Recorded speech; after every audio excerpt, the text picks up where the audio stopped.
Hi guys, it's JD here again, just doing another video. It's a follow-up from the video that I did on Saturday.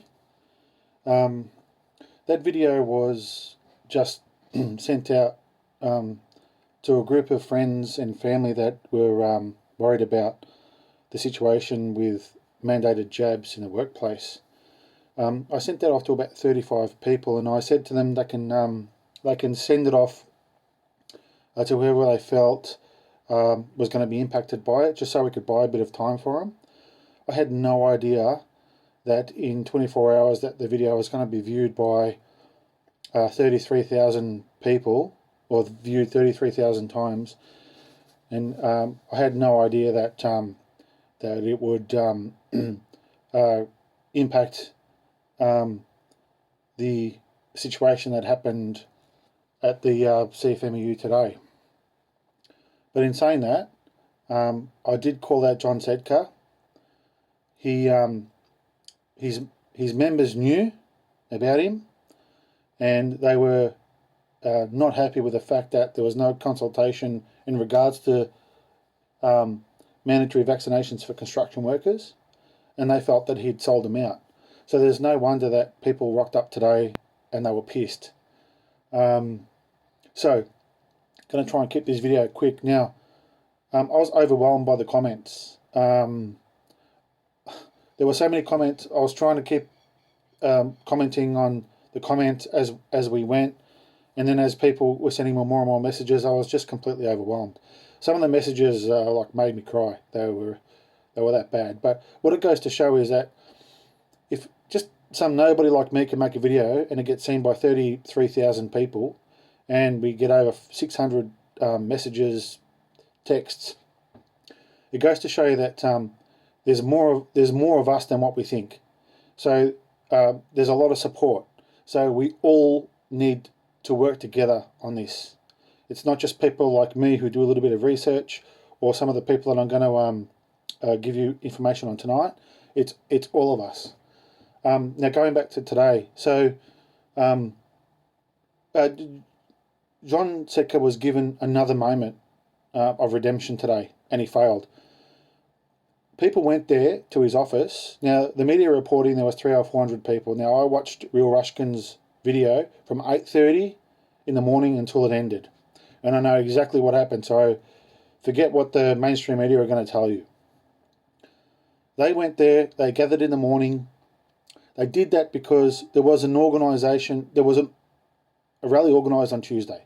And what they didn't want is that to be subverted by the police. So they went there in the morning, started off with a couple of dozen people, and grew. And when it got to about 1,000 people, John had the opportunity to come out and address 1,000 people. But he waited 4.5 hours. By that stage, there was nearly 5,000 people there, and they were getting agitated. Then he comes out, and all chesty and narcissistic, instead of being a gentleman and understanding the pain and frustration that his members were going through, he brings out his thugs and pretends that he wasn't against mandatory vaccination when we heard him on the radio say it. We heard his comments. If those comments were not correct, he should have addressed those or corrected those comments in the last 3 or 4 weeks, but he didn't. So like I said in my last video, John, you're finished. Today was the end of you. Today was the end of the CFMEU. Today, from tomorrow, if he doesn't step down, the CFMEU was finished, and people need to start their own union. Forget about the CFMEU. They're not going to help you. They've already sold out. They've already got $20 million from the state government to implement a QR system to record you coming in and out of your workplace. They've already taken the money. That's why he can't do what you're asking him to do. And that's why I knew that he was a sellout, and we called him out. So in that 4.5 hours, he organised his bikie thugs to come and protect him.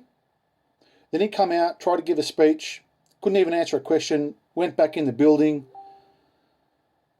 and then he sent a message out that says, we'll give you an answer in an hour. In that hour, he knew that the riot squad were coming.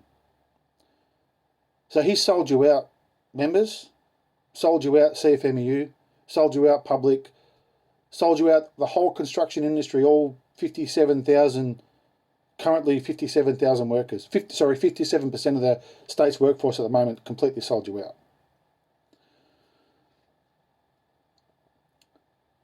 Anyway, that's one thing that's done. And I'm proud that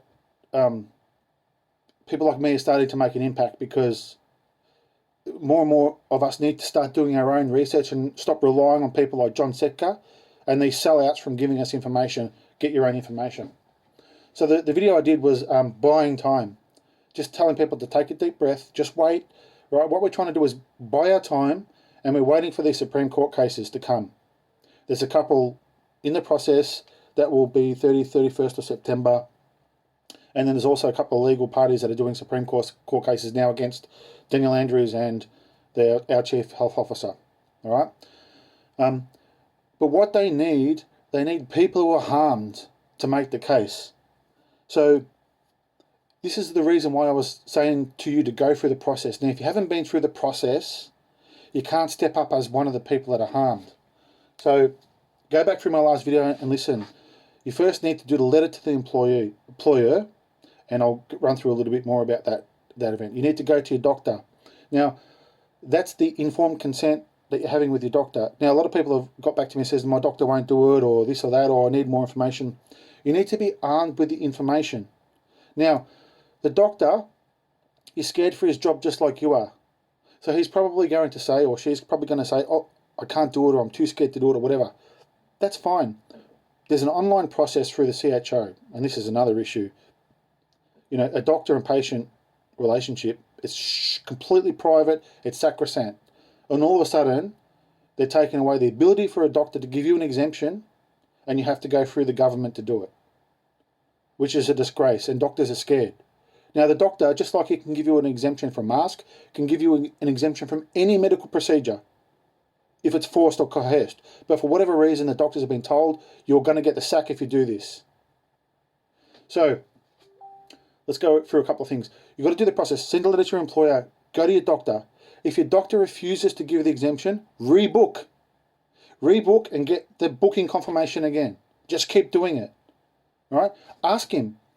Show me the process online. If you can't do it, show me the process online. Because I'm not taking the risk with the vaccine. I'm just not doing it. You need to force him. Now, if he absolutely says, or she says, no, I can't do it, good. Then you get him to put in writing the reason why he or she won't do your exemption. Get him to put it in writing. Then what you're going to do is you can use that. You're going to send that to the Chief Health Officer, Brett Sutton. You're going to send it by registered mail with an advised receipt on your registered mail. On the front of your registered mailbox there's an AR. And what that does is that sends you notice of when someone's opened that letter.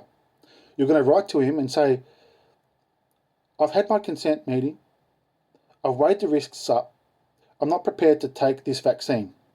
My doctor said that you said that he couldn't give an exemption. So I'm demanding a one-on-one consultation with you to explain why my doctor can't give me an exemption. And if you can't give me a one-on-one consultation, then send me an exemption letter until you can give me a one-on-one consultation. And that's perfectly legal, right? And I'll explain why. Is if you get a public health order issued in your name, so let's say if you present with the virus, and in this case it's a PCR test that tells you that you've got the virus or whatever that bullshit test does, but PCR test says you've got the virus. You get a text message from the DHHS saying that you have to self-isolate for 14 days, right? That's effectively the order, even though it's not really the order. You can challenge the order under the Act. So you can say, no, I have no symptoms. I'm not sick. I want a meeting with the Chief Health Officer. One-on-one consultation to go through my symptoms.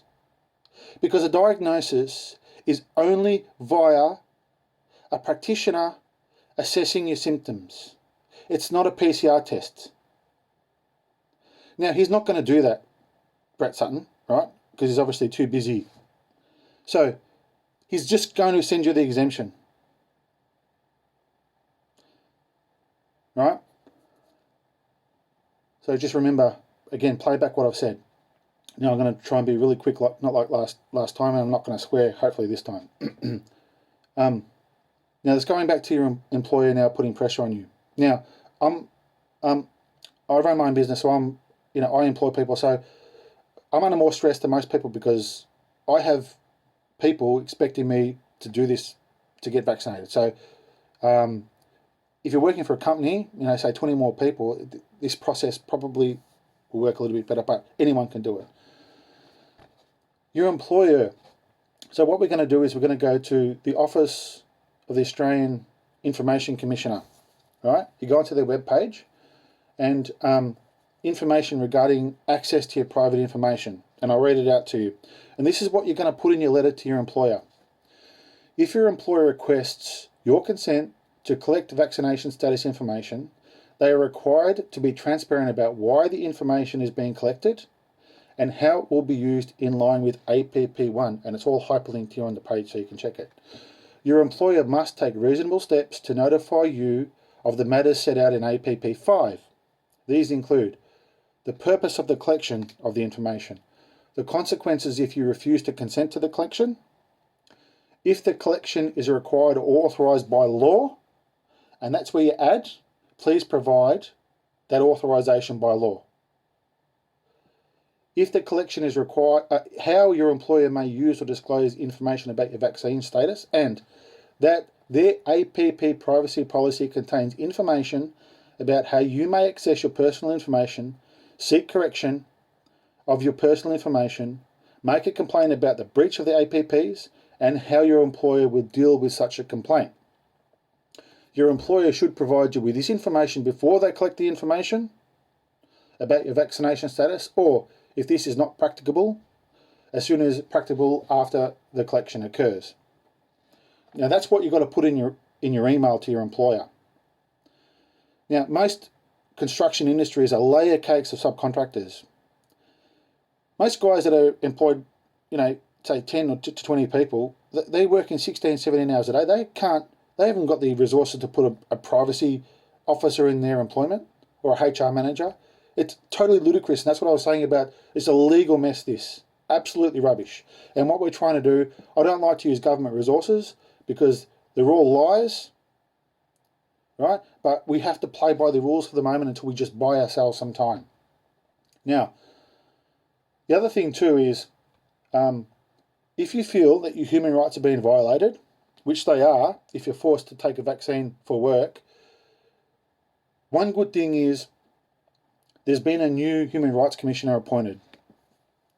So, and she's great, Lorraine Finlay. She's a constitutionalist and a great human rights advocate and has co-written books with Auguste Zimmermann, who is preeminent in constitutional law in Australia. Write a letter, pen a letter to her, tell her that you think that your human rights have been violated, ask her for information. Ask her what you can do, right? And knowing Lorraine, you should get a response quickly, or at least some information to be able to just give you some time. Right, couple of things. The other thing too is, Know Your Rights Group. All right, they've been in operation for 7 years, doing great work, teaching people about their rights, teaching people the law. So if you go to knowyourrightsgroup.com.au, that's KNOWYOURRIGHTSGROUP.com.au, that whole one word, .com.au, and then you go to COVID and vaccinations tab, right? And there's a plethora of information about this, including human rights documents, and a step-by-step process about through what you can do if you're being forced to get your jab. For work, that is. And also, tune in tomorrow. They have a 2-hour radio program that runs every Tuesday. And they have Mike, Darren and Daryl O'Brien. Daryl and Darren are brilliant.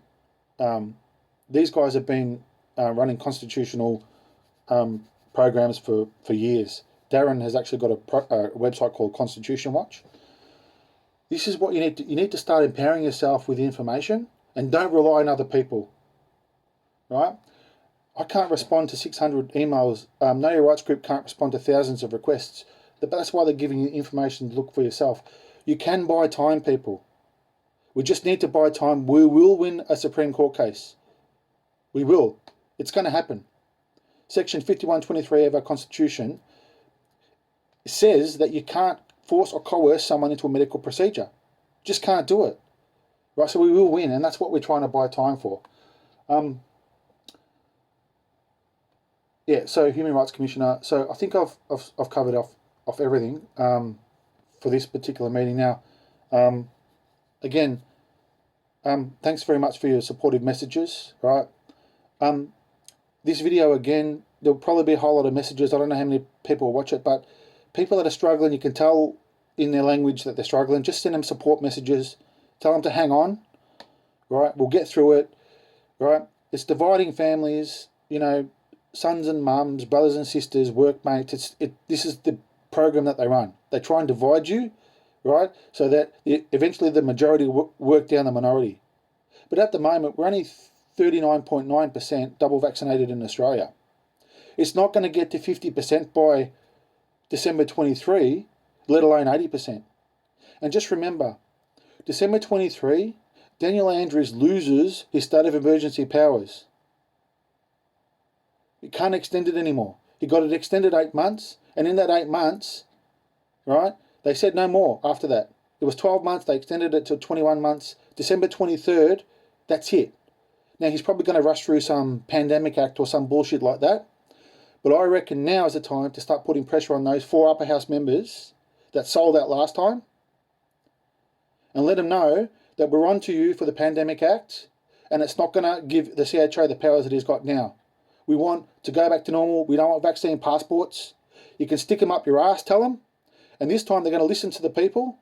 Otherwise, what happened today is going to be nothing compared to what happens in the future. Thank you.